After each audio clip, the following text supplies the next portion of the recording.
Mama na yo Yesu, mama na yo, mama na yo yaya, mama na yo, mama na yo Yesu, mama na yo, mama na yo Yesu, mama na yo, mama na yo Yesu. Elles sont trop grandes, du fond de mon âme au-delà.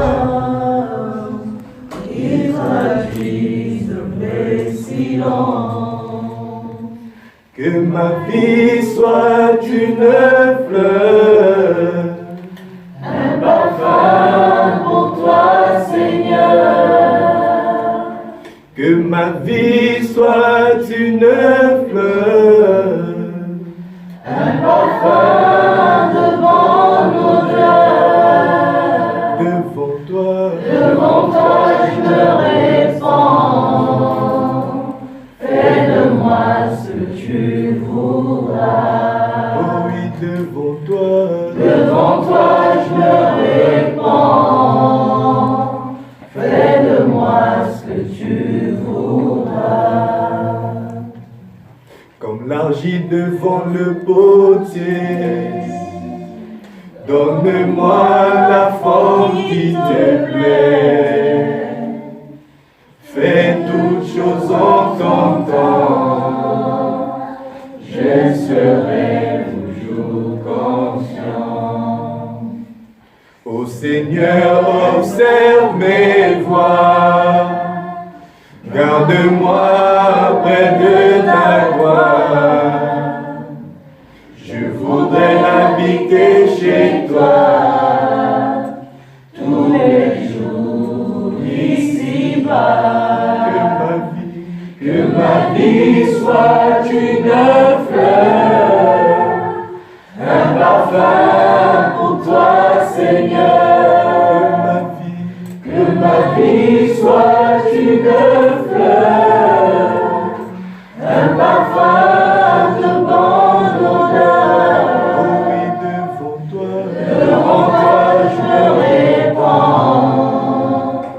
Fais de moi ce que tu voudras. Oh oui, devant toi je me répands.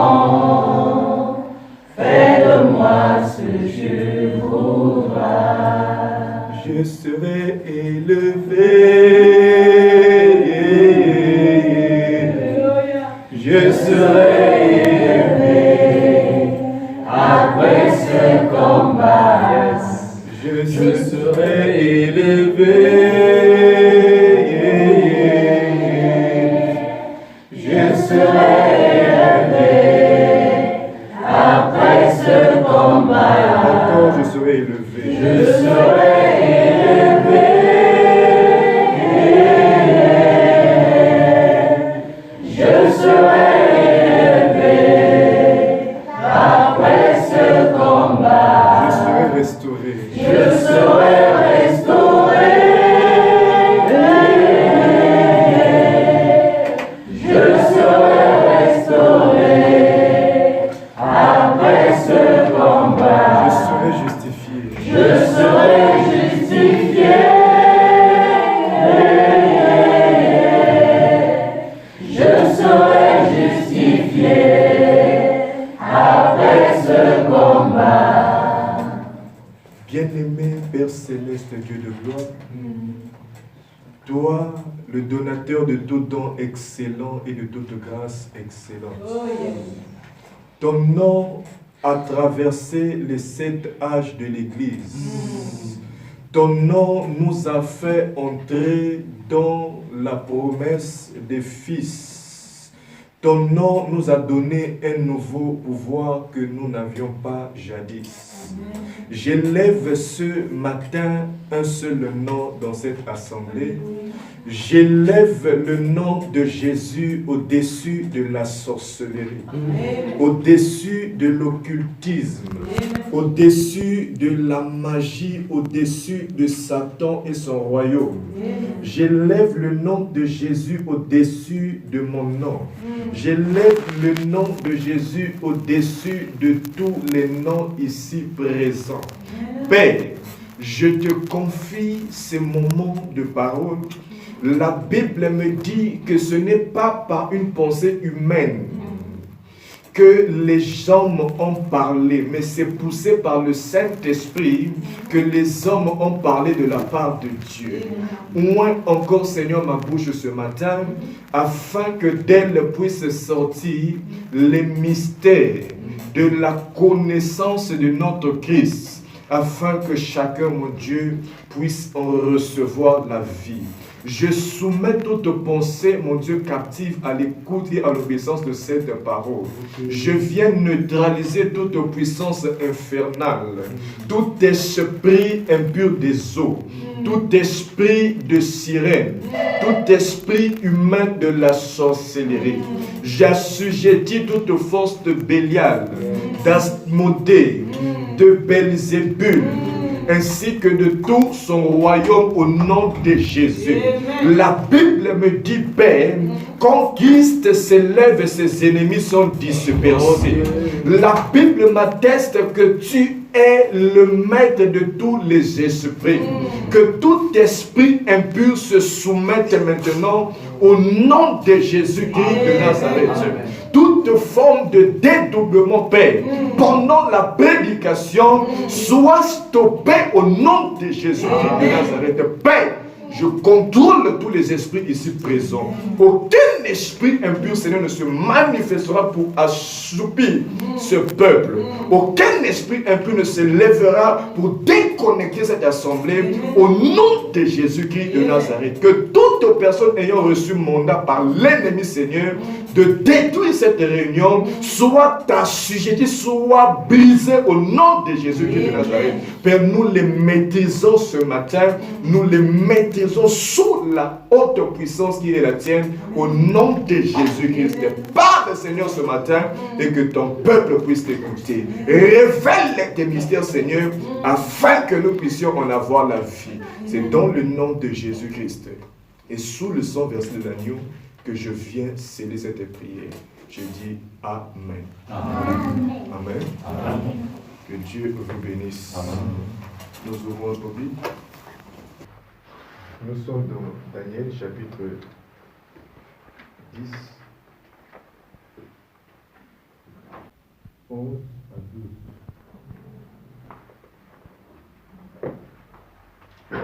Je vais lire au nom de Jésus. Amen.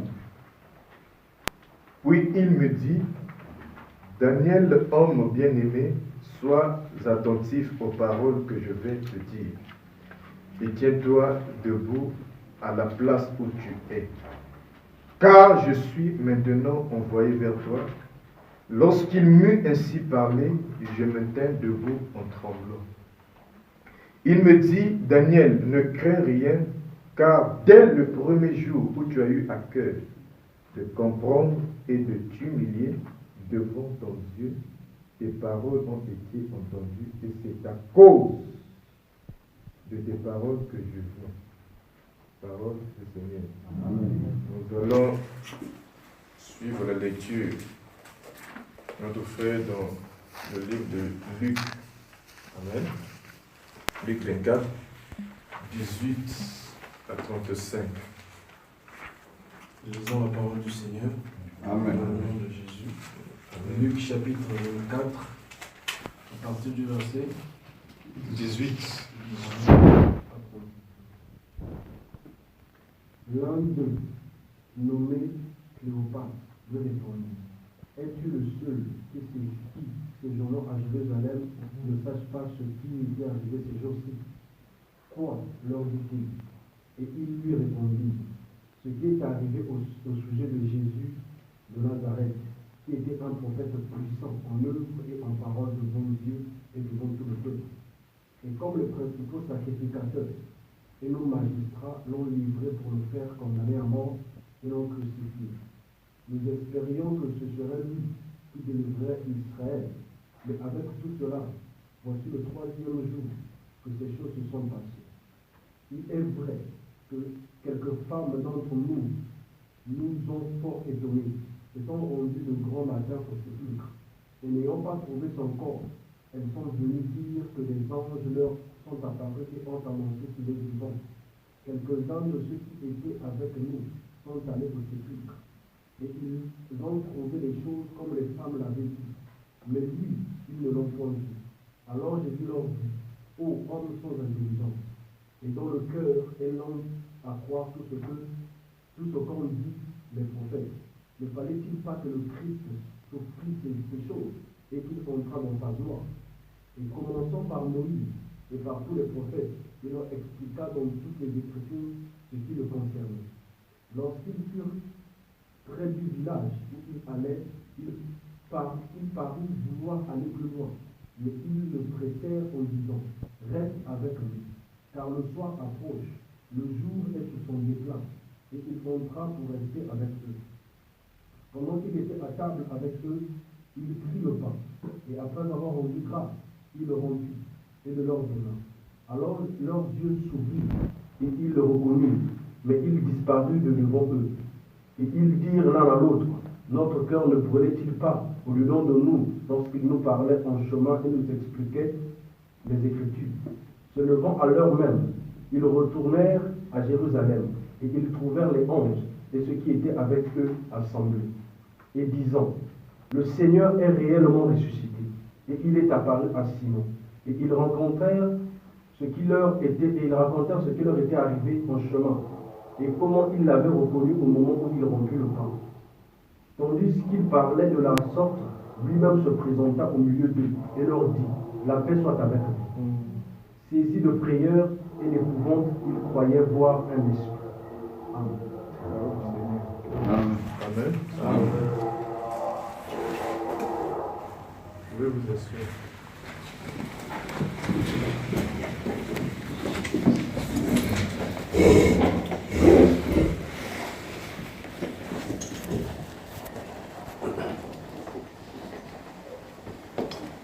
Nous sommes en train de traiter un sérieux problème depuis 2 dimanches passés.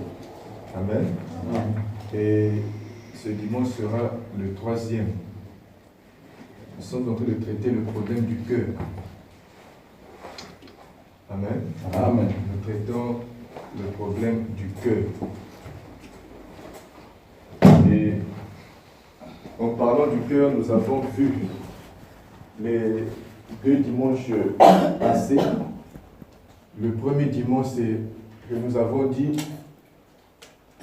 qu'il fallait qu'on vérifie l'état de notre cœur. Amen.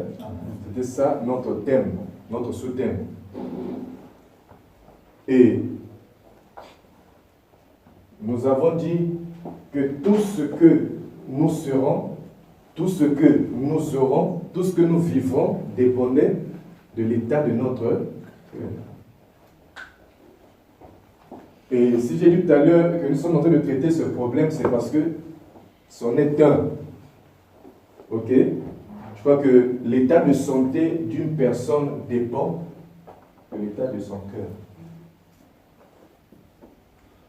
Il y a des moments quand on va à l'hôpital, au lieu que l'on nous fasse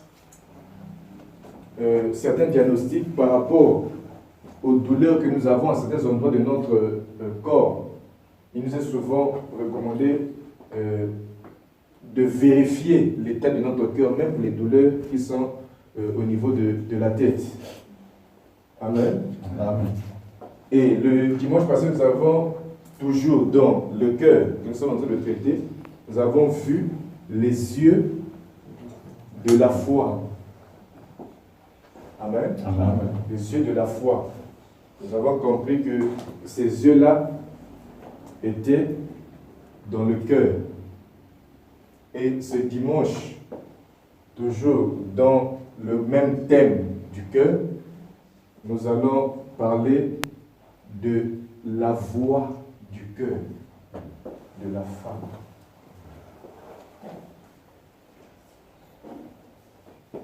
Amen. La voix du cœur de la femme. Ou la voix du cœur. Je vais parler de la femme. Okay? De la voix du cœur. Nous avons vu les yeux de la foi. Aujourd'hui, nous voyons la voix du cœur. Amen. Ne soyez pas triste, ne soyez pas calme. Amen. Je vous sens trop triste là. C'est comme s'il y avait un problème dans Amen. Dans la vie de Dieu, on doit être dans la joie. Et Dieu aime ça. Les anges de Dieu aiment ça. C'est par le Saint-Esprit que nous avons cette joie-là. Donc soyez joyeux. Amen. Amen. Parce que je sais une chose, c'est qu'on ne peut pas être dans la présence de Dieu et retourner tel que nous y sommes entrés. Amen. Donc notre joie ne dépend pas de ce que nous vivons à l'instant. Mais notre joie dépend de la voix de notre cœur. Notre joie dépend aussi des yeux de la foi. Amen. Quand je vais dans la présence de Dieu, je ne suis pas content parce que je souffre, parce que je suis malade. Mais je suis content par rapport aux choses que moi je vois d'avance. Amen. Par les yeux de la foi. Est-ce que vous comprenez? C'est pourquoi il est malheureux de voir un chrétien être dans la joie seulement quand c'est la fin du mois. Amen. Il y a des gens, après avoir dépassé le 10, ils vivent des problèmes de cœur. Amen. Insomnie, tension, nerfs sur nerfs. Amen. Parce que l'argent venait de finir il y a quelques jours. Mais quand ils arrivent le 2, sachant que le 3, d'ici le 3 ou le 4, ça va tomber, tu vois que leur mine commence à changer.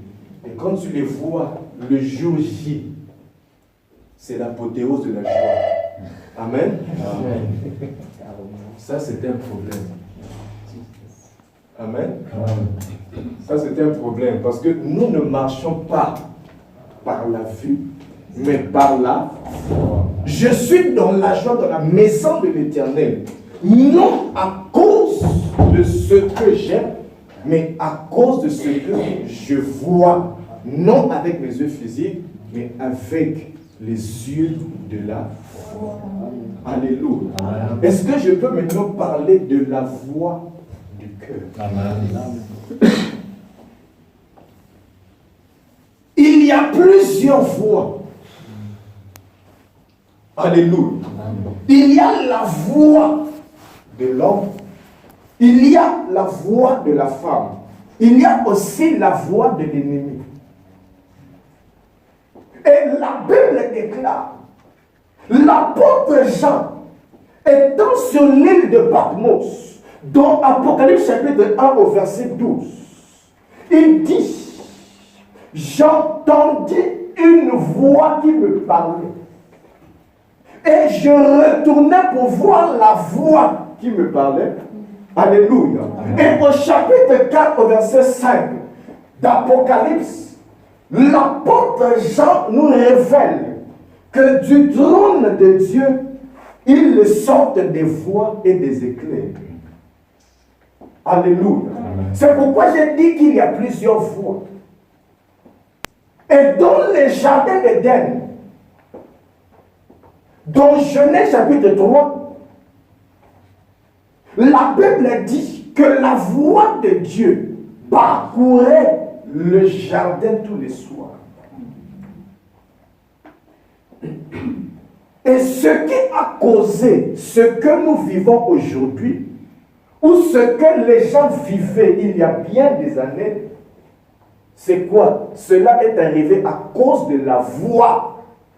Parce que quand la voix de Dieu, qui parcourait les jardins tous les soirs, est descendue ce jour-là, dans Genèse chapitre 3, plus loin au verset, à partir du verset 10, la Bible dit jusqu'au verset 16, l'Éternel reproche à l'homme quelque chose.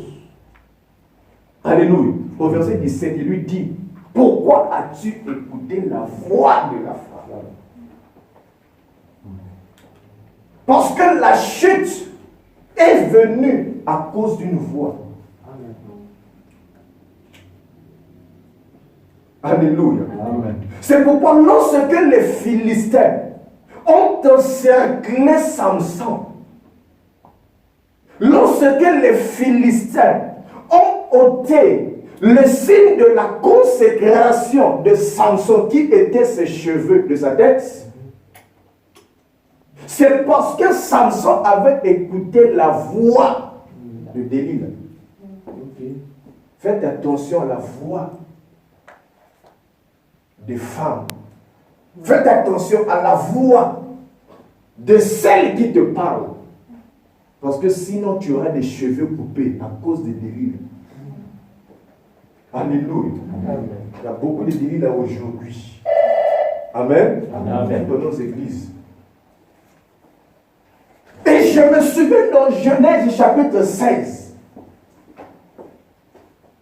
Le problème que nous avons avec ceux, je parle doucement de cette religion, est aussi dû à la voix d'une femme. Parce que Abraham écoutait Sarai. Elle lui dit qu'il écoutait la voix de la femme. Alléluia. Amen. Et voilà, Ismaël est né. Alléluia. Amen. Il y a des frères qui ne supportent pas la voix des femmes. Quand ils entendent seulement, ils écoutent cette voix-là. Le salaire est parti. L'argent de l'école est parti. Même l'argent du loyer. Juste à cause de la voix. On vient seulement dire quelque chose là, les frères et amis. Faites attention. Alléluia. Amen. Parce qu'il n'y a qu'une seule chose qui a conduit l'homme là où il est. De la position de Dieu qu'il avait, il s'est retrouvé dans une position d'esclave à cause de la voix qu'il avait écoutée. Alléluia. Amen. La voix de la femme. Mais laisse-moi te dire aussi ce matin, c'est aussi par la voix d'une femme que Jacob fut béni par Isaac. Alléluia. Quand Rebecca dit à Jacob, voici ce que ton père veut faire dans la vie d'Ésaü, ton frère. Jacob a dit, ce que tu me proposes là, comme mon père saura que je ne suis pas Ésaü, que c'est moi Jacob. Au lieu d'attirer sur moi la bénédiction, j'attirerai la malédiction. Rebecca dit à Jacob dans Genèse 27, écoute seulement ma voix. Et je me souviens aussi que c'est à cause de la voix d'une femme que le premier miracle de Jésus eut lieu lors des noces de Cana. Elle se retourna vers le Christ et lui a dit, il manque de vin. Il dit, femme, mon heure n'est pas encore arrivée. Mais elle se retourne vers les disciples et dit, elle parle encore, faites seulement ce qu'il vous dit. Et le miracle s'est produit. Alléluia. Oh, la femme dont il est question, c'est l'Église. Alléluia. Amen. C'est par la voix de l'Église que la bénédiction est accordée. Amen. C'est par la voix de l'Église que les gens sont guéris. C'est par la voix de l'Église que les miracles se produisent. Amen. C'est par la voix de l'Église que les portes de l'enfer ne peuvent rien contre les humains. C'est pourquoi la Bible déclare, une fois que l'Église sera enlevée, alléluia, alors se manifestera celui qu'on appelle l'Antichrist pour imposer sa loi sur terre, Parce que tant que l'Église, la femme est encore sur terre, la voix de la femme empêche à Satan de se manifester librement comme il veut le faire. Alléluia. Amen. Et Christ dans Matthieu chapitre 5, du verset 13 au verset 16, se retournant vers les disciples, il leur dit, vous êtes le sel de la terre, mais aussi la lumière du monde. Alléluia. Amen. Il n'y a pas de bénédiction, il n'y a pas d'élévation, il n'y a pas de résurrection sans la voix de la femme. Alléluia. Amen. Dans Matthieu 16, Christ dit à Pierre, il dit, tu es Pierre, et sur cette pierre, je bâtirai mon église. Il continue pour dire, les portes du séjour des morts ne prévaudront point contre elle. Et je me souviens dans Actes chapitre 3, la Bible dit qu'il y avait des âmes qui montaient vers la 9e heure qui était l'heure de la prière au temple. Et pendant qu'ils les y montaient, ils trouvèrent devant le temple un homme qui était impotent, un homme paralytique. Et cet homme, les regardant, croyant recevoir de l'argent. Alléluia. La Bible dit que Pierre et Jean ont déclaré au paralytique, il dit, regardez-nous. Alléluia. Regardez-nous. Parce que le problème que toi tu as, la solution n'est pas dehors. La solution n'est pas ailleurs, mais la solution se trouve entre les mains de la femme, entre les mains de l'Église. C'est pourquoi j'ai dit le dimanche passé qu'il y a des choses dans ta vie que l'argent ne pourra jamais acheter, que l'argent ne pourra jamais répondre. Salomon nous a fait croire qu'il était le plus sage. Alléluia. Car jusqu'aujourd'hui en Israël, les gens rendent de lui témoignage par rapport à sa sagesse. Alléluia. C'est pourquoi dans la folie de sa sagesse, il nous a dit, dans Ecclésiaste 10:19, que l'argent répondait à tout. Alléluia. J'aimerais corriger Salomon ce matin. Alléluia. Parce qu'il y a dans la Bible une femme dont il est dit qu'elle avait dans ses mains beaucoup de biens. Mais elle avait un problème, celui de la perte de sang. Alléluia. Et l'argent qu'elle avait, les biens qu'elle avait, elle l'avait dépensé entre les mains des médecins sans trouver de solution. Alléluia. Où est la sagesse de Salomon qui nous dit que l'argent répond à tout? Alléluia. Je vois aujourd'hui des sidéens, je vois aujourd'hui des cancéreux. Alléluia. Avec beaucoup d'argent. L'un d'eux fut le créateur de Apple, Steve Jobs. Il est mort à cause du cancer. Mais l'argent qu'il avait, pourquoi n'a-t-il pas répondu à la guérison de son corps? Alléluia. Quand la femme là avait compris que l'argent ne répondait pas à tout, elle s'est tournée vers un autre moyen qui est celui de la foi. Alléluia. C'est pourquoi nous ne marchons pas par la vue, mais nous marchons par la foi. Alléluia. Le problème de cet homme qui était devant Pierre et Jean n'était pas un problème d'argent. C'est pourquoi lui, les voyants, croyait qu'il devait recevoir de l'argent. Alléluia. Il y a une limite que l'argent ne peut pas atteindre. Alléluia. Il y a des choses avec beaucoup de millions, avec beaucoup de milliards que vous pouvez avoir. Cela ne vous servira à rien. Alléluia. Cet homme est retourné. Ils ont dit, regardez-nous. Alléluia. Eux, ils étaient qui? Ils étaient devant le temple. Mais Christ nous avait fait comprendre que le temple de Salomon pouvait être détruit et reconstruit en 3 jours. Et quand lui-même, Christ est mort, après ça de ressusciter 3 jours, en fait, le temple avait changé de lieu.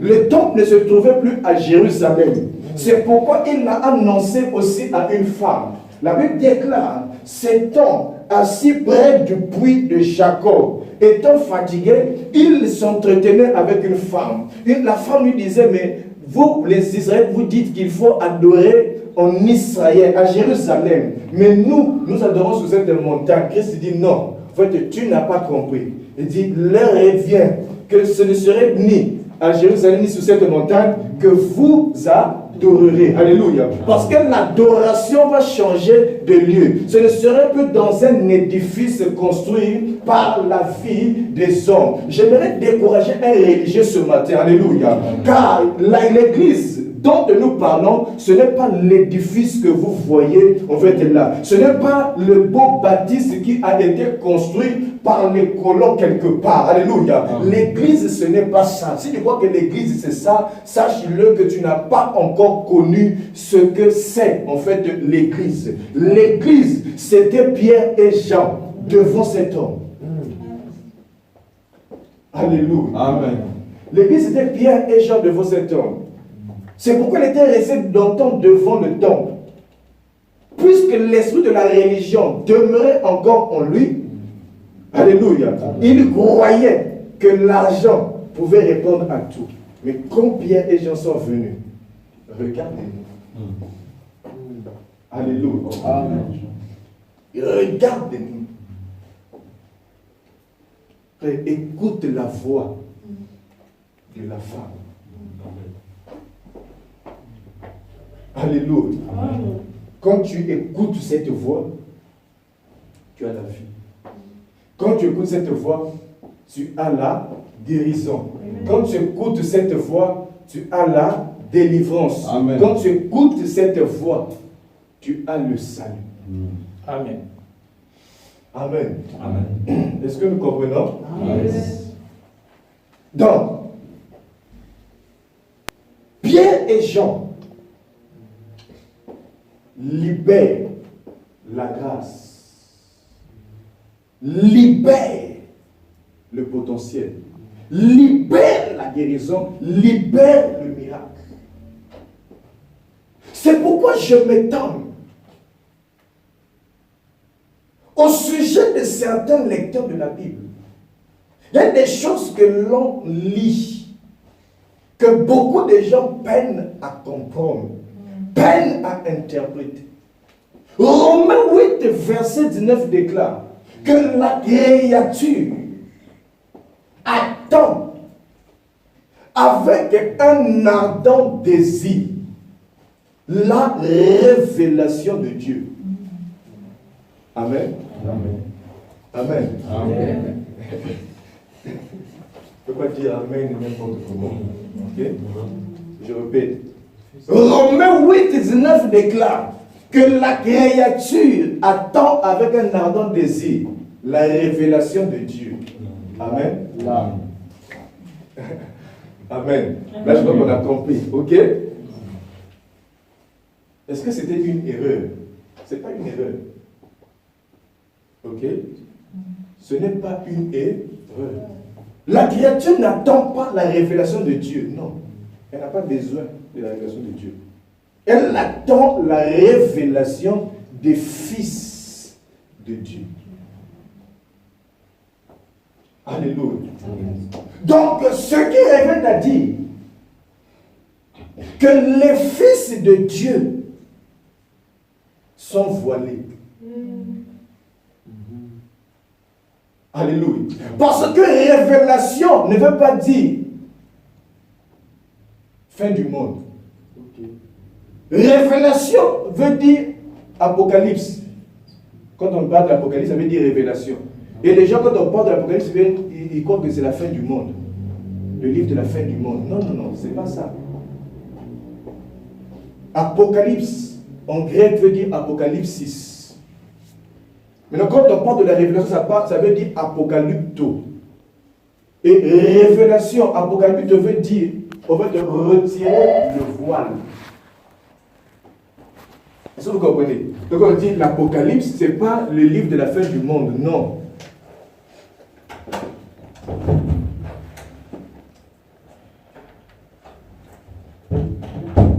Alléluia. Amen. Et quand la Bible dit dans Romains 8, 19, que la créature attend la révélation. En fait, on va dire l'Apocalypse, la créature attend l'Apocalypse des fils de Dieu. Or, ces fils-là sont encore voilés. C'est pourquoi elle attend encore. Est-ce que vous voyez? Elle attend encore. Or, ceux qui sont voilés, on nous avait dit le dimanche passé, ce sont des femmes. Okay. Alléluia. Amen. Ce sont des femmes. C'est là que j'ai dit. Quand les gens veulent lire la Bible avec les yeux de la religion, ils vont faire porter les femmes de Touri dans les églises des foulards. La Bible dit que la femme doit être voilée. On ne parle pas de ça parce que ceux qui sont voilés, ce sont les morts. Or, pour être révélé, il faut que le voile soit ôté. C'est là où Moïse, quand il parlait au peuple, il était voilé. C'est pourquoi personne d'entre eux ne put entrer à Canaan, parce qu'ils étaient tous morts dans le désert. Et Paul dit que jusqu'à ce jour, quand il lisait la Torah, le voile que Moïse avait mis sur leurs yeux demeurait. Alléluia. Ce voile-là demeurait. Mais la créature veut que toi tu te révèles. La créature veut que toi tu te manifestes. Quand Christ est parti, Christ n'a plus dit aux gens, parce qu'au début, les pharisiens et les scribes étaient scandalisés lorsque dans le temple, Christ a dit à quelqu'un, ma fille, tes péchés te sont pardonnés. Jésus dit non, il blasphème. Il n'y a que Dieu seul qui peut pardonner les péchés. Mais Christ est allé plus loin. Avant de partir, il a dit à ses disciples, maintenant ce n'est plus moi seul qui vais pardonner les péchés, vous aussi vous devez pardonner les péchés. Il dit, ceux à qui vous pardonnerez les péchés, il leur sera pardonné. Amen. Ceux à qui vous retiendrez le péché, il leur sera retenu. Amen. Est-ce que vous comprenez de fois ce que vous lisez? Alléluia. Amen. Donc, pour le problème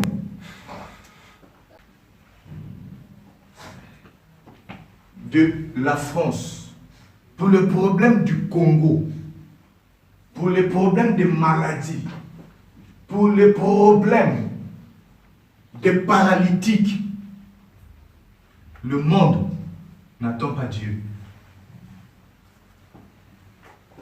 Amen. Amen. Le monde t'attend toi.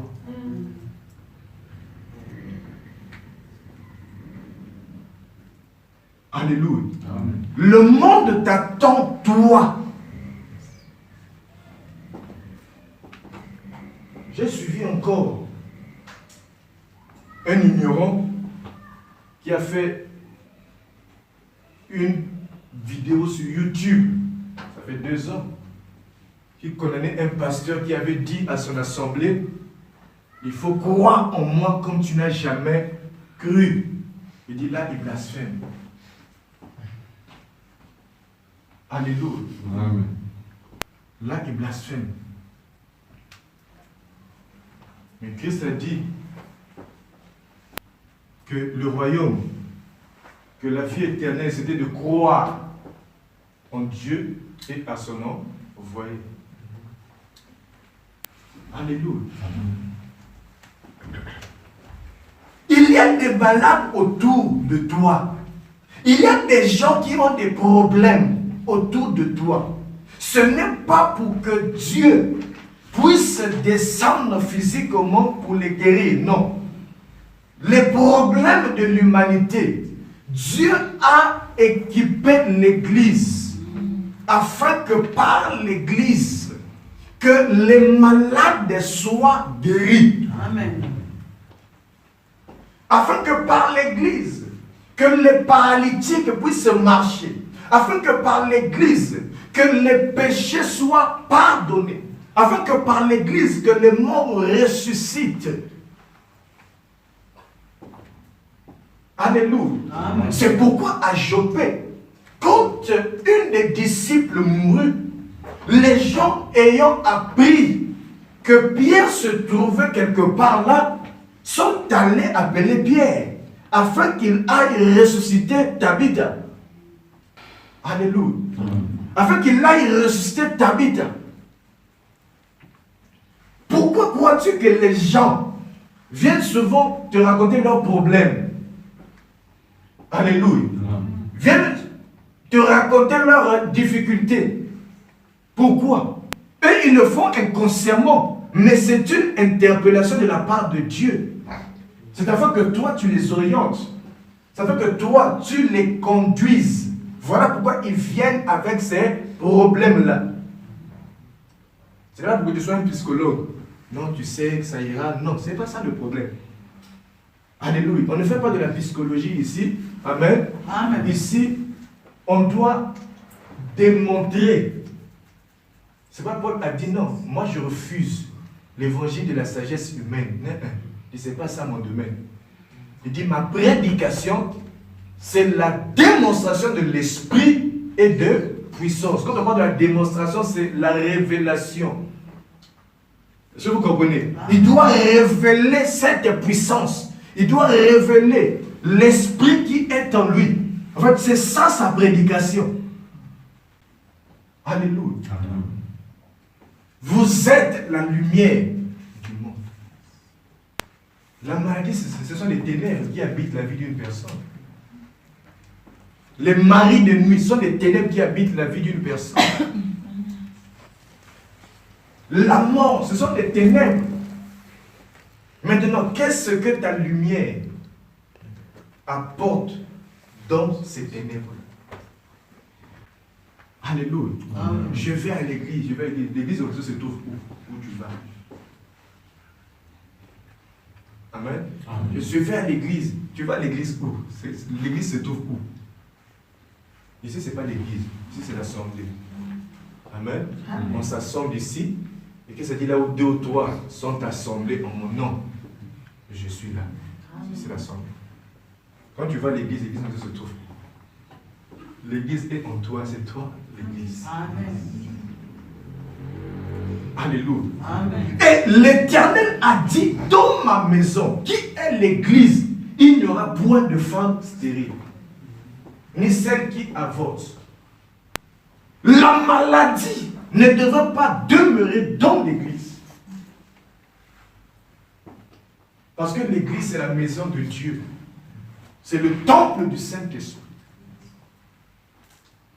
On a fait des églises aujourd'hui des lieux, des études morales. Bien-aimé, il faut que tu fasses ceci. Tu dois marcher comme cela. Tu dois faire cela, frère. Ce n'est pas ça le but de l'église. Il faut que tu te conduises comme ça. Si tu fais ça, tu verras ceci, tu auras cela. Non. Toutes ces choses-là sont en toi. L'apôtre Paul a dit, il dit quand l'incirconcis pratique en lui les œuvres de la loi, lui qui n'a point de loi physique en lui, n'est-ce pas là le véritable Israélite? Parce que en tant qu'église, on sait qu'on doit bien se conduire. On sait que je dois faire ceci, je dois faire cela. En fait, ça y est en toi. Tu n'as pas besoin qu'une personne te lise ça, parce que l'église est bâtie par l'esprit. Contrairement aux tables de pierre de Moïse que nous avons lu le dimanche. Ces choses-là sont en moi. La loi de l'esprit est déjà là en moi. Maintenant, ce qu'il y a, nous devons manifester ce que nous sommes. Alléluia. Ce n'est pas seulement venir danser. Hein? Non, non, non, non. Bien qu'on aime danser, c'est bien de danser. C'est bien de chanter. Alléluia. Amen. Et quand on n'a pas compris ça, les gens commencent à faire plein de vidéos sur les hommes de Dieu qui, eux, ont compris que le monde attendu qui se révèle. Donc quand une personne commence à guérir les malades, déclare que tu es délivré, déclare que tu auras de l'argent pour ça donner les solutions aux gens. Ça c'est quelle église, ça c'est quel Dieu là? Non, c'est ça la véritable église. C'est ça le véritable Dieu. Alléluia. C'est ça. On doit arriver là. Les gens sont allés chez les médecins, ils n'ont pas trouvé de guérison. Mais ils viennent chez vous. Vous allez leur poser des questions. Qu'est-ce que le médecin a dit? Il a fait quoi? Ça fait combien de temps? Non, frère. Alléluia. Amen. Quand quelqu'un se révèle, c'est maintenant un combat. Non, ce n'est pas de Dieu. Dis-nous qu'est-ce qui est de Dieu. Alléluia. Parce que la religion a appris les gens à aller dans l'assemblée étant malades et à repartir chez eux avec la même maladie tout en attendant que Dieu fera, Dieu agira, Dieu va faire. Quoi seulement? Non. Dieu a déjà agi. Dieu avait fini de travailler depuis le 6e jour. Il ne travaille plus. Alléluia. Amen. Ici, les malades seront guéris. Amen. Ici, les possédés seront délivrés. Amen. Ici, les boiteux marcheront. Amen. Ici, les aveugles verront. Amen. Ici, les sourds entendront. Amen. Ici, les muets parleront. Amen. Parce que nous ne croyons pas en un Dieu imaginaire. Nous ne prions pas un Dieu historique. Un Dieu qui a agi seulement avec Moïse. Un Dieu qui a agi seulement avec Élisée. Un Dieu qui a agi seulement avec Pierre. La Bible me dit dans Hébreux 13:8 que Jésus-Christ est le même hier, aujourd'hui et éternellement. S'il a guéri hier, ça veut dire qu'il guérit encore aujourd'hui. Ça veut dire qu'il guérira encore demain. S'il a délivré hier, ça veut dire qu'il délivre encore aujourd'hui et il délivrera encore demain. Je ne prie pas un Dieu qui va me guérir dans l'éternité. Non. Là-bas, la Bible déclare qu'il n'y aura point de maladie. Il n'y aura point de mort. Alléluia. Amen. La guérison, on en a besoin aujourd'hui et maintenant. Amen. Alléluia. Amen. Les gens taxent certaines assemblées de sectes simplement parce que les gens sont en train de manifester la Bible et qu'ils lisent. Christ a posé la question aux pharisiens. Mais vous sondez les Écritures croyant avoir en elles la vie. Mais ce sont elles qui rendent témoignage de moi. Alléluia.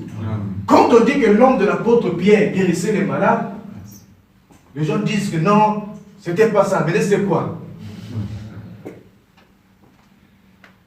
Quand les mouchoirs de l'apôtre Paul, qui avaient été concordés avec Paul, pouvaient chasser les esprits impurs, les gens disent que c'était pas ça. C'était maintenant quoi? C'est quoi? Alléluia. Amen. Est-ce que je peux vous choquer un peu? Amen.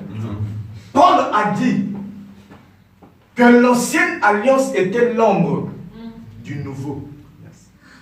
Moi je vais maintenant dire à Paul que le Nouveau Testament est l'ombre de l'épouse et ton homme. Il dit que la réalité de l'ancienne alliance c'était en Christ. Ok? Maintenant la réalité de la nouvelle alliance c'est en nous. Amen. Amen. Alléluia. Amen. C'est lui qui va dire encore plus loin. Il dit Christ en vous, l'espérance de la gloire. Ce n'est plus le Christ du Nouveau Testament. Maintenant, le Christ du Nouveau Testament doit se manifester en toi. Alléluia. On veut être une église qui manifeste chaque vérité des Écritures. Amen. Si Dieu a dit qu'il ressuscite les morts, nous on veut voir les morts ressuscités. Si Dieu a dit que les aveugles voient, on veut voir les aveugles voir. Si Dieu a dit que les boiteux marchent, on veut voir les boiteux marcher. Alléluia. Certaines assemblées sont devenues des synagogues de Satan où les sorciers viennent, ils dansent pour eux, ils finissent et ils sortent. Pas ici. Si tu continues à agir comme ça, tu vas tomber ici. Amen. Alléluia. Tu vas tomber. Et tu seras exposé. Ça cause de ça. Donc il faut te repentir. Alléluia. Amen. C'est ça la femme. Celle qui a une voix. Et la voix de la femme est censée emmener deux choses. Elle emmène pour les uns la chute, mais pour les autres, elle emmène la gloire. C'est pourquoi Siméon a dit au sujet de Christ, il dit, cet enfant emmènera la chute de plusieurs, mais il est aussi le salut de quiconque croit en lui.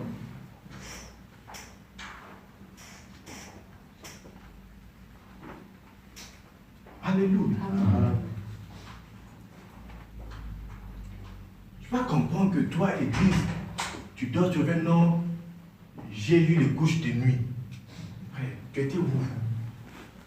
Pendant que ces gens-là faisaient ça. J'ai vu les sorciers danser autour de ma vie. Moi, je ne vous ai pas osé de danser.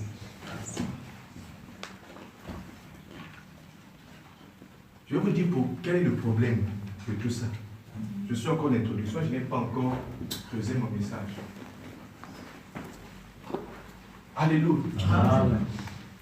Je vais vous dire quel est le problème.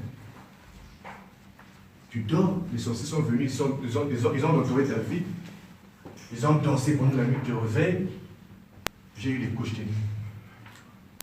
Amen. Amen. La voix du cœur de la femme. Or, nous avons dit le dimanche que le cœur, en hébreu, c'était l'eb, qui veut dire la maison de l'étude.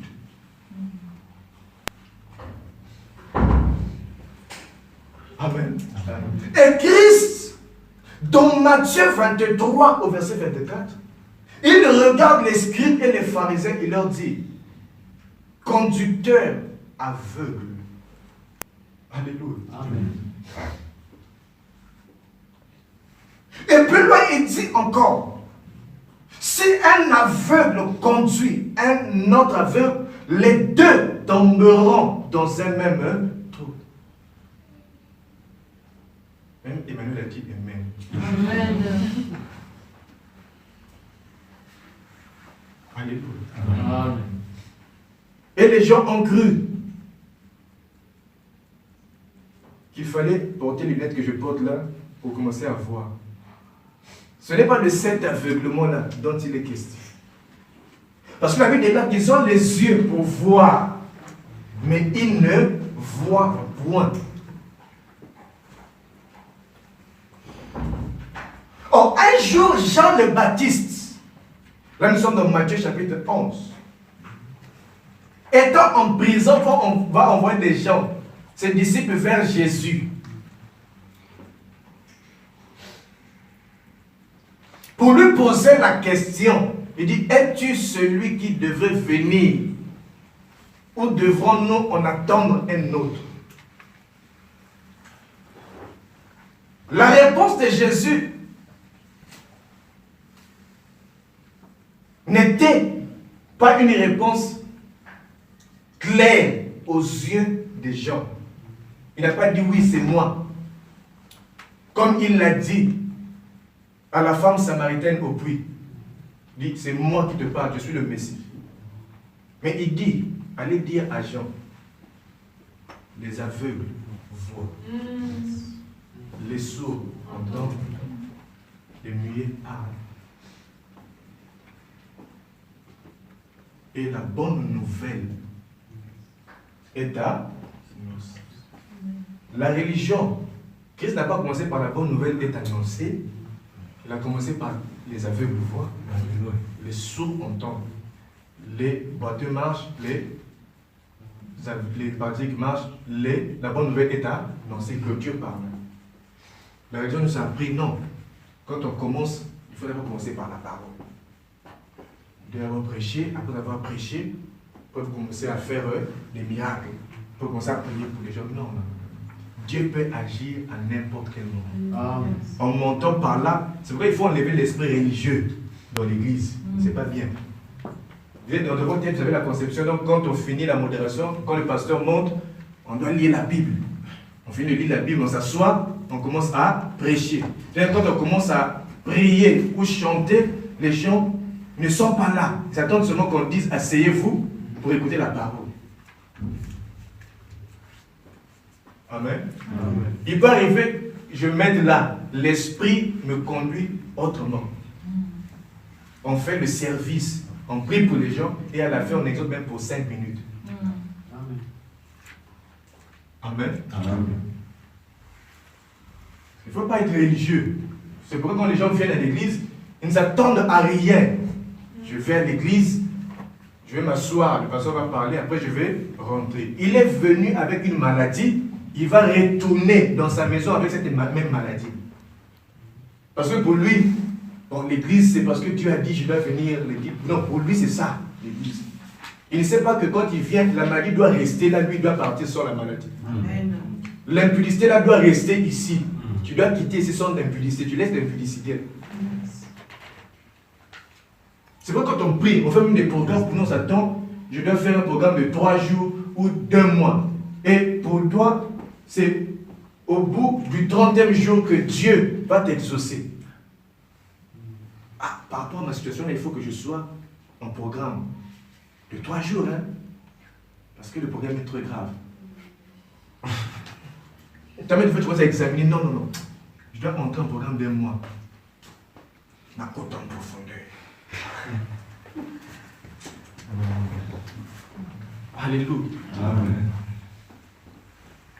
Quelqu'un m'a dit, pasteur, je dois jeûner pour préparer tel événement. Il dit non, tu n'as pas besoin de jeûner. Prépare des trucs, on va prier, tu vas partir. Amen. Non. Ça, c'est la religion et ça tue. C'est la lettre, ça tue. Les gens ont beaucoup de problèmes, mais pour eux, dans leur tête déjà, ça là, tant que je ne fais pas le jeûne, ça ne va pas marcher. Donc tu es incapable de croire que le problème est là. La voix de la femme parle seulement et tout est résolu, je vais, c'est fait. Jésus devant le fils lunatique, l'enfant lunatique. Quand les disciples n'ont pas pu chasser l'esprit impur, Jésus n'a pas dit laissez-moi repartir, aller faire un programme de 3 jours. Je reviens et je vais chasser l'esprit. Pierre et Jean dans le temple n'ont pas dit au monsieur non viens, ton côté sur retraite. Il y a 1 mois. Après on va prier pour toi te lever. Non, ils n'ont pas fait ça. Alléluia. Et beaucoup d'entre vous c'est comme ça. Et comme vous avez cette conception des choses, malgré les déclarations qu'on peut faire ici, malgré la présence de l'Esprit, la manifestation de sa puissance dans cette église, dans ton cœur, dans ton esprit, tant que cette conception des choses existe, en fait, ça ne pourra pas marcher. Alléluia. Amen. Et d'autres personnes qui croient aussi, pour être délivré, il faut tomber. Donc quand le pasteur a prié pour moi, puisque je ne suis pas tombé, je ne suis pas délivré.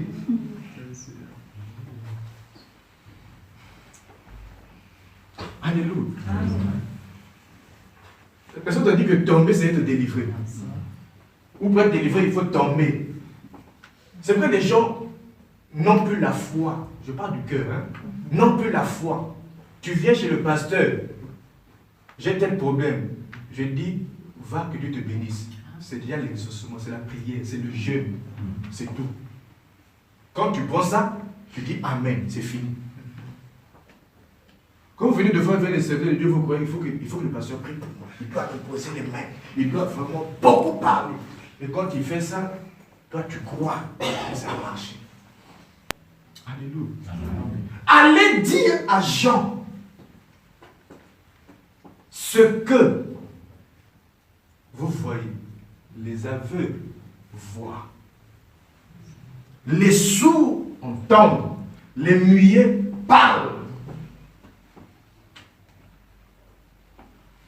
Et la bonne nouvelle est annoncée.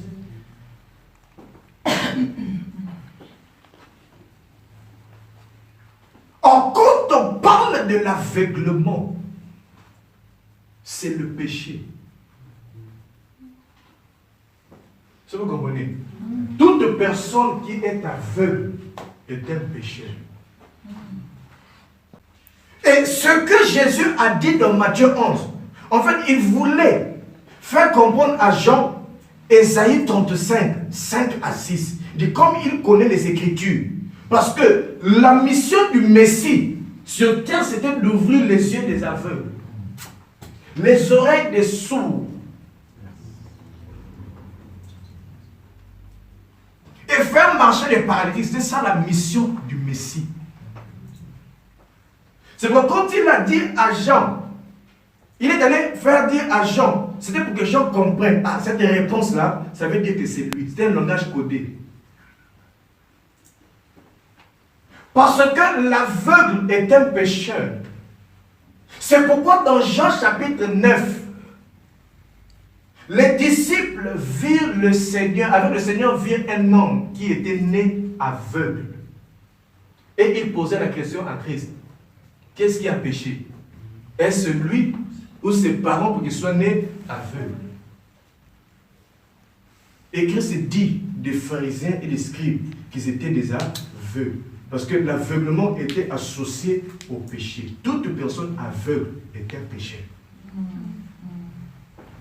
Amen. Amen. Le péché, ce n'est pas l'impudicité. Non, non, non, non. Le péché, ce n'est pas l'ivrognerie. Non, non, non, non, non.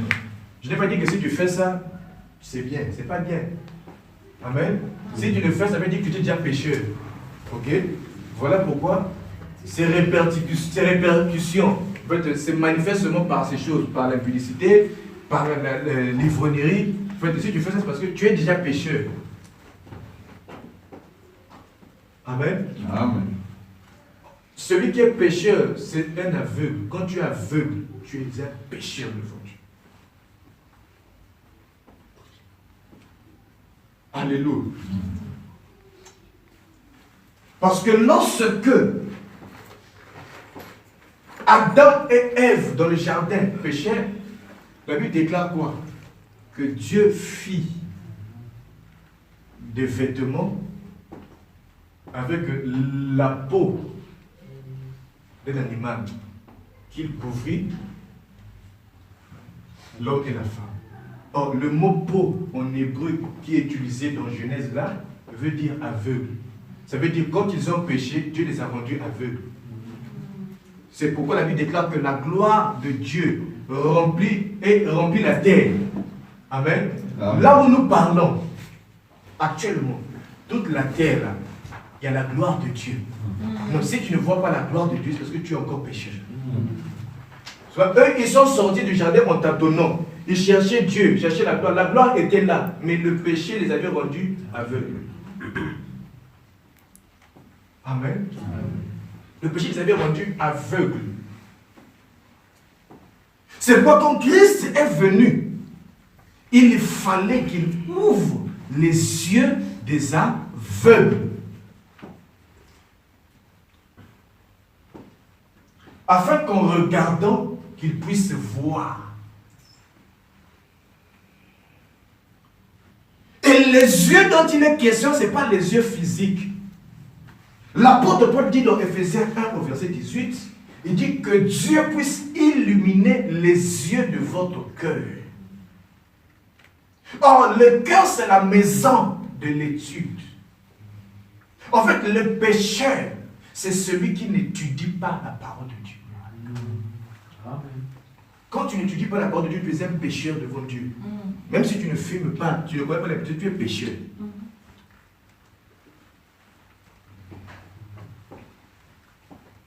Alléluia. Le pécheur, c'est celui qui n'étudie pas la parole de Dieu. Parce que les pharisiens, la Bible déclare qu'ils ne fumaient pas.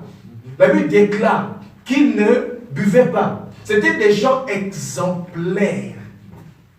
Mais Christ a dit qu'ils étaient des tombeaux blanchis. En fait, c'était juste l'apparence. Je dis que c'était la lettre. Hein? C'est pourquoi il faut jamais manquer les cuites. Parce que c'est un terme que j'emploie ici. Je les ai employés en fait, le dimanche passé pour poser des fondements. Est-ce que vous comprenez? Donc, ils étaient hypocrites. Pourquoi?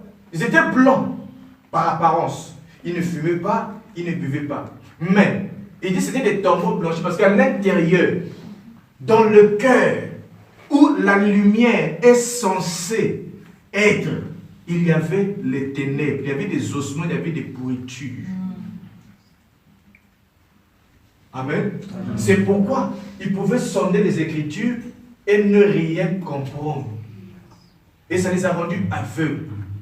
Et ils commençaient à conduire les gens comme ça. C'est pourquoi quand les disciples de Jésus se mirent à manger sans se laver les mains, ils étaient scandalisés. Comment est-ce qu'ils ne peuvent pas suivre ce que Moïse a dit? Non, ça c'est la lettre. Christ a dit non, ce n'est pas ce qui entre dans la bouche de l'homme qui le souille, c'est ce qui sort de la bouche de l'homme qui le souille. Est-ce que moi je peux parler? Alléluia. Amen. Est-ce que je peux parler? Amen. Amen. Amen. Amen. Le cœur, la voix du cœur de la femme.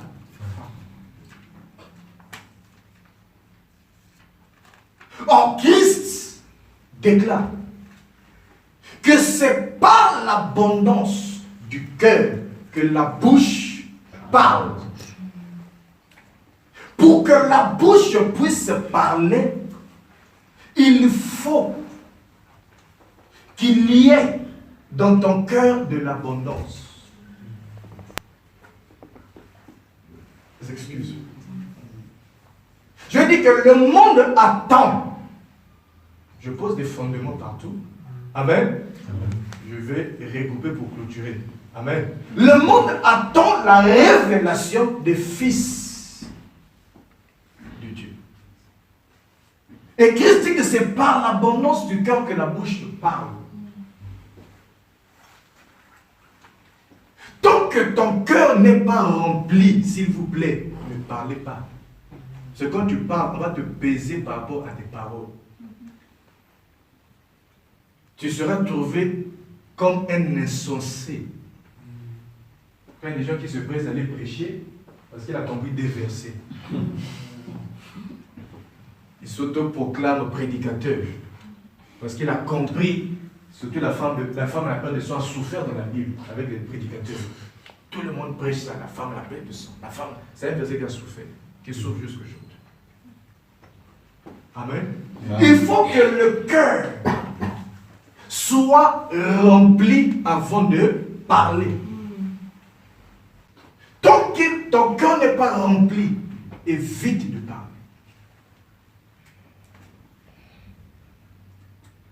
Or, le cœur, c'est le centre de la compréhension. C'est le cœur qui doit être illuminé. C'est quand le cœur est illuminé que nous aussi, nous apportons la lumière. La lumière, dans une question, en fait, amène la guérison, emmène la délivrance, emmène la résurrection, emmène le salut, emmène la solution au problème. La Bible dit, voilà pourquoi dans Luc 24, nous avons lu, 18 à 35, le frère Pacifique a lu, ils étaient en train de marcher. Ils étaient deux. Parmi eux, il y avait Cléopas. Il parlait au sujet d'un homme. Et tout au long du chemin, un homme s'invita dans leur conversation et se mit à parler avec eux. Et pendant qu'il parlait, il les écoutait, il parlait avec eux.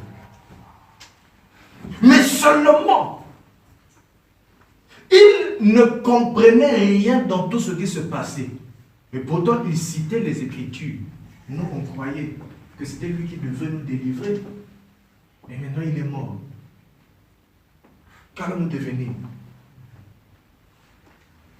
Mais, la Bible déclare, quand le pain a été rompu, et qu'ils les ont mangés, alors leurs yeux s'ouvrirent.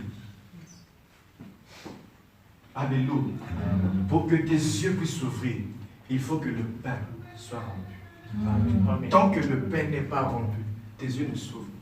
Amen. Alléluia. Or, le pain, c'est la parole de Jésus. C'est pourquoi Philippe fut transporté par l'Esprit dans un endroit. Dans Actes chapitre 8, la Bible déclare que là se trouvait un ministre de Candace qui était reine d'Éthiopie, qui lisait la Torah. Donc, Ésaïe 53. Pendant que Philippe s'approche et se met à côté de lui dans le char, il lui pose la question, est-ce que tu comprends ce que tu lis? Il y a des gens qui lisent mais qui ne comprennent rien. Il dit, mais comment vais-je le comprendre si personne ne m'explique? Alléluia. C'est pourquoi il faut venir à l'église pour qu'on t'explique les choses. L'église est faite pour ça. C'est la maison de l'étude. L'assemblée, c'est ça, la maison de l'étude. Quand vous fouillez les enseignements, c'est parce que vous êtes encore des pécheurs. Excusez-moi, pour ceux qui n'ont pas le temps, si je comprends, ceux qui travaillent, mais si tu fouilles réellement, moi je comprends que tu es encore pécheur. Parce que quand tu n'es plus pécheur, tu as la soif de l'enseignement. Tu as la soif de t'asseoir au pied du maître afin d'être instruit. Amen. Alléluia. Si on dit seulement journée de danse et de louanges, vous allez voir, avec les synthétiseurs et les chants. Les chants viennent non nombreux. Parce qu'ils aiment danser. Amen. Amen. Mais c'est une fois que Philippe l'a parlé clairement que les yeux de cet homme, pas les yeux physiques, mais les yeux du cœur, se sont ouverts. Alléluia. Les yeux du cœur de l'eunuque éthiopien se sont ouverts. Après que Philippe l'ait expliqué clairement les Écritures. Il y a des choses qui nécessitent que l'on te les explique. Parce que sinon, tu seras toujours aveugle, tu seras boiteux. C'est pourquoi au sujet des boiteux, l'Éternel avait interdit que dans sa présence, que les boiteux ne puissent venir. Les boiteux sont bizarres, frère. Alléluia. C'est pourquoi Christ, il fallait qu'il fasse marcher les boiteux.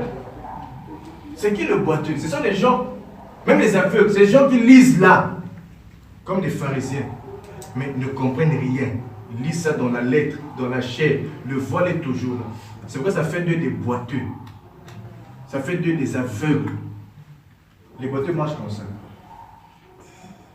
N'est-ce pas? Comme ça. Ok? Amen. C'est des gens instables. Aujourd'hui, ils croient. Demain, ils ne croient plus. Ils croient un peu. Après, ils ne croient plus. C'est ça le boiteux. Est-ce que vous comprenez? Je ne vais pas imiter les démarches pour ne pas choquer les gens, mais ils marchent. Aujourd'hui, ça va. Après, ça ne va pas. Ça va. Les gens comme ça, là, c'est des pécheurs. C'est pourquoi il fallait que Christ puisse redresser leurs pieds. Amen. Afin qu'ils puissent marcher correctement. Amen. Afin qu'ils marchent correctement. Parce que comme ça, tu n'iras nulle part. Tu ne vas pas aller loin. Parce qu'avec Christ, on a besoin de marcher. C'est pourquoi Élie, après avoir quitté les prophètes de Baal, quand il fouillait Jézabel, la Bible déclare que l'ange lui est apparu et lui a donné de la nourriture. C'était de la viande et un gâteau cuit sur de la pierre. Et l'ange lui dit, il faut que tu manges, car la marche est lente. Tu ne peux pas aller loin avec le Seigneur tant que tu n'as pas mangé le gâteau cuit sur la pierre. Oui. Alléluia. Vous savez, des gens aujourd'hui qui croient un peu, après qui dépriment. Toi, tu poses la question, mais c'est le même qui est en train de chanter hier, qui disait que Dieu m'a visité. 2 jours après, 1 semaine après, la foi des gens ne fait même pas 1 mois. Stable. Alléluia. Amen. Je vais parler du dimanche passé. Les vents doivent venir. Toi, dès que survient un vent, te voilà instable. Les gens qui sont difficilement font 1 mois avec la foi. Tu le vois jouer, demain tu le vois la main comme ça. Après demain tu le vois le visage de main comme ça. Alléluia. Qu'est-ce qui vous donne la joie? L'argent? Les hommes? Les femmes? Qu'est-ce qui te procure la joie? Si ces choses-là font encore la joie de ton cœur, c'est que tu es encore Père, même un copain détruit ta joie. Alléluia. Amen. Toi, tu n'es que je suis chrétien. Tu n'es pas chrétien. Amen. Amen. Continue à te mentir toi-même que tu es chrétien, mais tu ne l'es pas. Les disciples, la Bible déclare qu'ils manifestèrent une certaine joie pour avoir été battus de verge à cause du nom de Jésus. La fiacola qui bango bena film mais ils sortent là joyeux, ils ont de danser. Merci Seigneur parce que nous a fait. Alléluia. Beaucoup ne sont pas là pourquoi les fils sont vides pour vous. Tu vas écouter les raisons. J'en ai mal à la tête. Je n'avais pas de transport. Je n'avais pas mangé. Ah, l'église est trop loin. Ce sont des raisons comme ça. Alors que une femme comme la reine de Séba pouvait quitter chez elle, parcourir 3 mois de voyage pour écouter une parole. Alors qu'il y a ici, aujourd'hui, plus que ça. Amen. Amen. Il y a plus que Salomon. C'est par l'abondance du cœur que la bouche parle. C'est pourquoi quand tu viens à l'église, moi je n'ai pas de problème avec tes yeux, avec tes cheveux. Amen. Amen. Que tu sois belle de taille ou bien beau de taille, ce n'est pas ça mon problème. J'ai le problème avec ton cœur. Amen. Quand je te parle, c'est à ton cœur que je parle. C'est pourquoi certaines fois, quand on prêche, ça fait mal. Oui, on traite le cœur. Et ce mois-ci, nous sommes en train de traiter le cœur des gens. Parce que s'il n'est pas traité, même quand tu es bien habillé, ce n'est pas ce qui fait de toi l'homme. Ce n'est pas ce qui fait de toi qu'un chrétien. C'est le cœur qui déterminera ton élévation, qui déterminera ta percée, qui déterminera la grandeur que tu auras. C'est le cœur qui déterminera ton état de santé spirituelle. Amen. Amen. Je n'ai pas les problèmes avec toi. Moi, c'est ton cœur. Alléluia. Je vois certaines prédications qui font mal, ça baisse là. Ah, quand tu grosses les dents, qu'est-ce qu'il veut dire? C'est moi qui parle. Amen. C'est bien. Ça doit faire mal pour que ça traite. Oui. Tu me parles à moi, oui. Je parle à toi.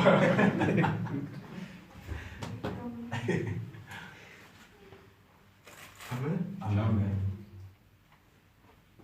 Et quand vous venez à l'église, dans l'assemblée, moi je charge le cœur. Nous on charge le cœur. On veut remplir ces cœurs-là. Ok? On les remplit de la parole de Dieu. Et pendant qu'on remplit ça, on met dehors les soucis, on met dehors la dépression, on met dehors la tristesse, on met dehors toutes ces choses-là, afin que ton cœur soit rempli. Amen. Quand il est rempli de la parole, amen, ce n'est qu'à ce moment que tu pourras parler. C'est pourquoi la voix a dit à Jean, dans Apocalypse 10, va prendre le livre ouvert de la main de l'ange qui avait son pied droit sur la mer et son pied gauche sur la terre. C'est lorsque Jean est allé, il a pris le livre. La Bible déclare qu'il sera doux dans ta bouche comme du miel, mais dans tes entrailles, il sera amer. Alléluia. Il faut que tes entrailles deviennent amères. Et la Bible ne s'arrête pas là, la Bible va plus loin pour continuer et elle dit, c'est alors que tu vas prophétiser sur les nations, sur les peuples, sur les langues et des tribus. Alléluia. Tu ne peux pas prophétiser tant que tu n'as pas encore avalé le livre. Il faut que tu avales le livre. En fait, que tes entrailles deviennent amères. Alléluia. Quand tes entrailles sont amères, c'est-à-dire quand tu parleras, ta parole sera douce comme du miel. Quand tu parleras, les gens t'écouteront. Quand tu vas parler, la nature va t'écouter. Quand tu vas parler, la nature va t'obéir. Quand tu parleras à la maladie obéira. Quand tu parleras à la pauvreté obéira. Quand tu parleras au cancer, le cancer obéira. Quand tu parleras à la mort obéira. Parce que le miel a des vertus thérapeutiques. Alléluia. Alléluia. Quand vous parlez, il n'y a pas de miel dans votre bouche. Après, les gens même ont marre de vous écouter. Quand tu passes à la gasse, dis non, ça là, tais-toi. À la suite. Alléluia. La douceur de la bouche provient des entrailles. Et pour que ces entrailles deviennent amères, il faut avaler le livre. Or, le livre, c'est la parole. Alléluia. Le livre, c'est la parole. Est-ce qu'on comprend? Amen. Amen. Amen. Je peux maintenant parler du désir du cœur de la femme. Amen. Amen. Accordez-moi l'heure est passée, accordez-moi seulement 5 minutes ou 10 minutes maximum. Moi, je vais essayer de clôturer. Amen. Amen. La Bible déclare que David a eu à cœur un désir. C'était de boire l'eau qui se trouvait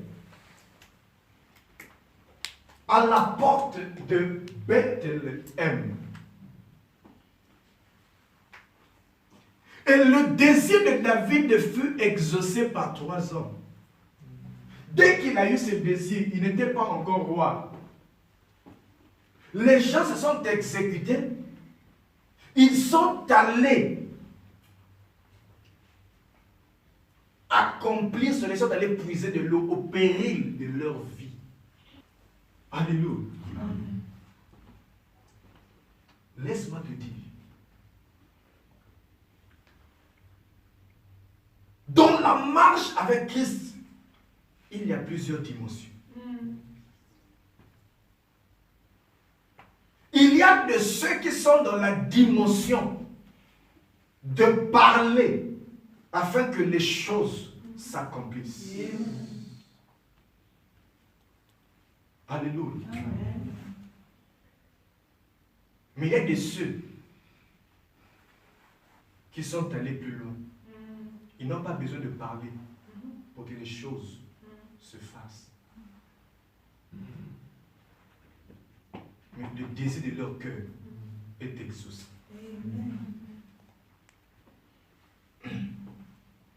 Alléluia. Amen. Tu n'es pas obligé de parler tout le temps.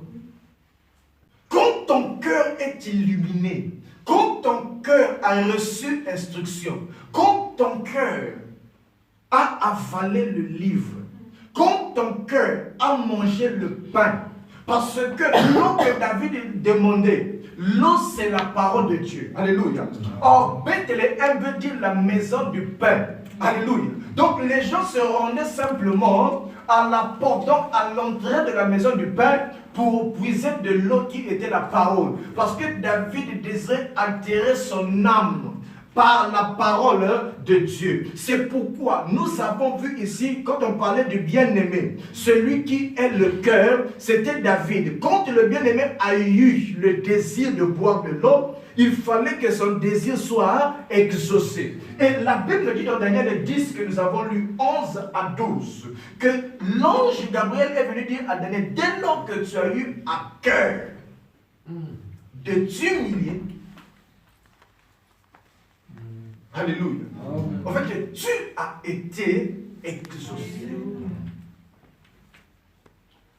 Alléluia. Cette année, tu n'auras pas besoin de parler. Cette année, tu n'auras pas besoin de crier. Tu as crié les années passées. Tu as parlé les années passées. Si tes paroles n'ont plus rien changé, alléluia, je t'annonce que l'année 2019, les désirs simples de ton cœur seront exaucés. Tu auras un fort désir de voyager. Dieu va réunir les éléments de la nature et le passeport, le visa, ainsi que le billet pour ton voyage te seront apportés au nom de Jésus. Tu auras un désir de travailler. Dieu va toucher un homme sans pourtant que tu n'aies parlé, afin que cette personne vienne au devant de toi pour te parler du travail. Tu auras un désir d'avoir beaucoup d'argent. Tu n'auras pas besoin de parler, mais les marchés eux-mêmes vont commencer à t'être apportés. Tu n'auras qu'à sélectionner quel est le marché que tu voudras. Tu n'auras qu'à sélectionner quel est le travail que tu veux. Tu n'auras qu'à sélectionner quelles sont les affaires que tu voudras faire. Tu n'auras pas besoin de parler, que la guérison elle-même s'installera dans ton corps. Parce que les désirs du cœur de la femme sont exaucés. Parce que la femme, c'est celle qui a été instruite. La femme, c'est celle qui a eu à s'asseoir au pied de son mari pour recevoir l'instruction. C'est pourquoi la Bible dit dans le psaume 37, verset 4, fais de l'Éternel tes délices. Délices veut dire Éden. Alléluia. Quand tu fais de l'Éternel ton Éden, alors l'Éternel te donne pas tout ce que ta bouche aura déclaré, pas tout ce que ta bouche aura dit, mais ce que ton cœur aura désiré. Amen. Alléluia. Amen. Les désirs du cœur de la femme. Amen. Tu n'as plus besoin de parler. Les gens sont restés à la dimension de parler. Mais de ceux qui, quand ils manifestent seulement les désirs, l'ange a dit, Daniel, tu es un bien-aimé. Dès lors que tu as eu à cœur de tuer, alléluia, recevez l'instruction au nom de Jésus-Christ.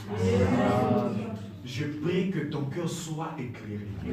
Je prie que ton cœur soit rempli. Je prie que tes entrailles soient remplies. Afin que ce que tu vas désirer du plus profond de ton lit, pendant que tu es alité, tu vas recevoir un appel. Quelqu'un va te dire, donne-moi ton nom. Donne-moi toutes tes coordonnées. J'aimerais t'envoyer une somme de 1000 euros. J'aimerais t'envoyer une somme de tant de 1000. Quelqu'un va t'appeler, va te dire, je ressens dans mon cœur qu'il faut que je te donne seulement ce marché-là. Je ressens dans mon cœur, il faut que je te parle seulement de cette situation-là. Quelqu'un va t'appeler, tu n'as pas demandé.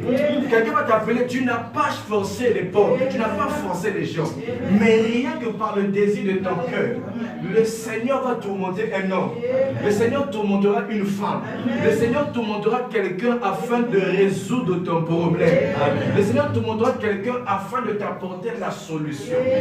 Simplement à cause du désir de ton cœur. Amen. Que Dieu vous bénisse. Amen.